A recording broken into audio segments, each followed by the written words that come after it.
is Helen Trudell. Yeah. And I live in Toronto. And I'm an interior designer. Paul Trudell. I'm married. I have 2 children, 18 and 20. I am a lawyer in Toronto. I do estate litigation where we go to court over wills and powers of attorney and incapable people. Hello. My name's Kevin. I'm a University of Toronto student. My major is linguistics. I'm in my 3rd year. Linguistics involves studying language in a scientific way.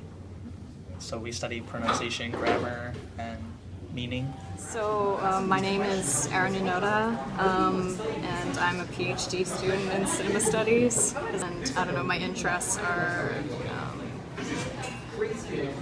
subjects relating to sexuality mostly, and performance. So that's Yes. Akio. I'm a student at UofT, and I'm studying, double majoring in linguistics. I'm from Brazil. Yeah. My name's Sam, and I just graduated, and I'm currently working as a sound recall. I'm Tomonari. I'm here on working holiday from Japan. My major was economics, and I had double major, so I also studied about intercultural communication. At the beginning, we wanted to know how much interest people had in the cinema. So we asked them, do you like watching movies? Oh yeah, I love watching movies. Yeah, I really like watching movies. It's a good pastime for me. I love watching movies, yeah. Yeah, I like movies. I like watching movies, yes. I like movies a lot. Everyone agreed on the pleasure of watching movies. Therefore, the next question was, what kind of movies do you like? All kinds of movies. I like comedies, dramas. I usually like historical films as well. I like to see a variety of films. I don't particularly base my decision off of genre or type of film, but more what strikes my interest. And the more film you watch, the more interested you become in things that are different. When I'm free, I usually watch some movies or American dramas on Netflix. Many kinds of genre, like horror, romance. I like comedies. I like rom-com, like romantic comedies. Some dramatic movies, that kind of thing. I like a wide range of movies. There's no particular genre that I like in particular. I don't like horror movies, very scary movies. Yeah, other than that, I like just about most other movies, action movies, dramas, stories, comedies in particular, some music-based movies. I like horror movies, like It, the movie It. Yeah, it was good. When we asked them if they had watched movies about war, this was the result. No, never. I don't usually watch war movies. I have seen, I think most of war movies I've seen are about, they are either medieval, from the medieval times, or World War II. I have, but not so many. Yeah, I've seen a couple of war movies. I think the most recent one, which is exactly a war movie, was Saving Private Ryan. War films, I don't have a particular passion for them, but I have seen quite a few. I do like a well-made war movie, and there's a number of them that I would say are amongst my favorites. Yes, I've seen a war movie before. I've seen Saving Private Ryan. It was a really good movie about saving a soldier in wartime. We realized that not everyone likes watching movies about the war, even those who had never seen them. We also received very critical answers why their content is important. I think movies are very good to learn about history. The war films I find the most interesting tend to be more historically based. Particularly, I find films about World War I interesting because it's not as clear-cut as Hollywood depicts World War II. The impression of that I get of war through film would be dependent on the individual film and particularly the context in which it was made. For example, films made during times of war are often particularly supportive of the war and of the conflict, and it can be a form of propaganda. Or conversely, they could be an anti-war film, a film that opposes war and that doesn't support the war effort. And so films made during wartime are of particular interest, but then films made after the fact often have a lot of reflection and function slightly differently than the films made during. It also seems dependent on the conflict that's being depicted. So, for example, films dealing with World War II, the depiction of the Allies are almost always going to be positive, where depictions of the Axis powers will typically be negative when the film is from Hollywood. But when you're looking at a film from Italy, Japan, or Germany, then that relationship becomes a lot more complex and, to me, much more interesting. As an important part of the interview, we decided to show them a couple of scenes from 3 war movies.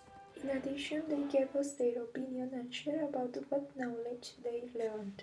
They're both very troubling clips, very disturbing. The second one more than the first one, but still the first one is troubling in its own right. And I think that's one of the things about war movies is it makes you realize the horror and the difficult circumstances that everybody was under. It's like functioning differently because in Les Mis you're identifying with people who are making a decisive action, so like they're revolutionaries. Whereas like in Schindler's List you're presumably identifying with the like Jewish people who are in hiding.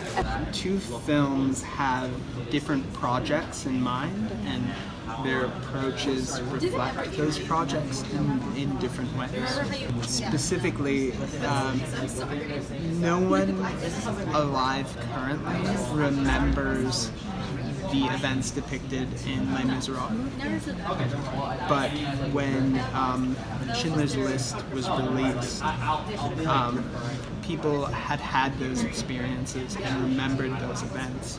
In that way, the choice of black and white also recalls the newsreels that existed at the time and give a sensibility of how we imagine World War II and kind of how the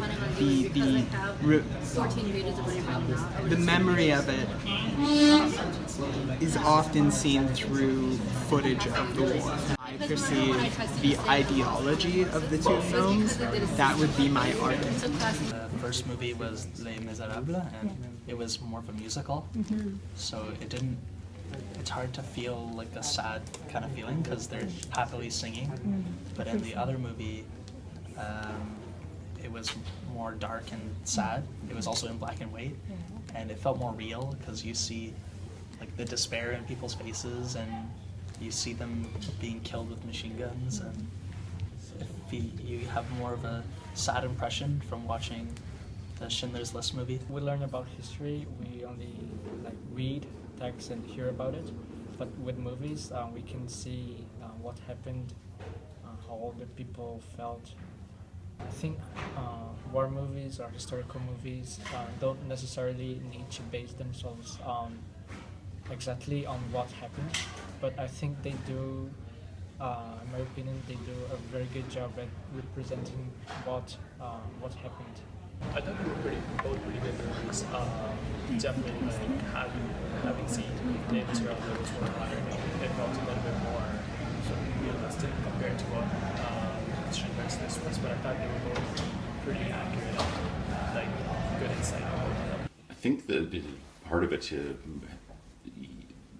my interest or desire to watch war movies is just to try to come to grips or understand what they've gone through and the terror of it all and the uncomfortableness of it all, and also the relationships that can develop develop as well. There's a nicer side to it as well, the bonding and camaraderie, but I think there's still the difficult circumstances that everybody's gone through. This question is the last one and the most important. Can war films help people learn about war? I think that's going to be dependent on what you want to teach. Which one is more accessible? Which one is easier for people to understand? And then you can, in essence, teach around that idea. I think there are some war films that are also of interest. If it's okay, I would like to suggest two of them. One is Paths of Glory by Stanley Kubrick. I think that one would be an interesting tool because it balances out these ideas in a lot of ways. And the other one would be Battle of Algiers. And I can't remember the director of the film for the life of me. And it was on a test once.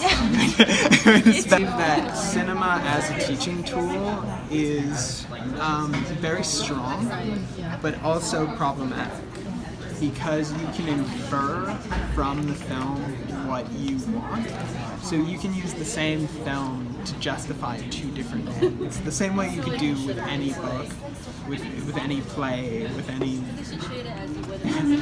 pretty much any sort of teachable object. You can use it to justify certain things. Yeah. So in that regard, yes, I think it's a useful tool because I think a lot of people are visual learners. I think a lot of people are particularly moved by films and engaged with films, but at the same time, you always run the risk of people misinterpreting the meaning or the lesson. Finally, learning about war using movies. Advantages and disadvantages. According to Dr. Jennifer C. Mori. Okay, one of the advantages is that movies convey many things that are difficult to convey in words or in print. Not just people's thoughts, but their appearance. Also, things like the geography of a place. Does it have mountains or the sea or that kind of thing? Some of the sounds, yeah. So movies convey a much more complete picture of people and the time and events, than print does. The disadvantage is that sometimes it's too much information. And people focus on the viewer on some things and not others. And they will miss what is going on in the background or what minor characters are doing. So to understand the film completely, students should really watch it more than once. But who has the time?